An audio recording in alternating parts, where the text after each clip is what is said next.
Hey guys, in this video, I will show you how to attach an email in Zoho Mail. Alright, let's begin. First, open Zoho Mail and find the email you want to attach.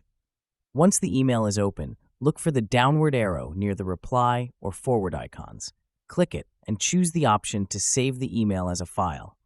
This will download the email to your computer, keeping its original format and content intact. Next, go back to your inbox and click the Compose button to start a new email. In the new draft, locate the attachment icon, usually shown as a paperclip. Click it, then browse your computer to find the saved EML file. Select it, and the file will attach to your new email just like any document or image. Now, add a short explanation in the email body so the recipient knows why you're sending the attached message. Once everything looks good, click Send. So that's basically how you can attach an email in Zoho Mail. That's it for this video. Thanks.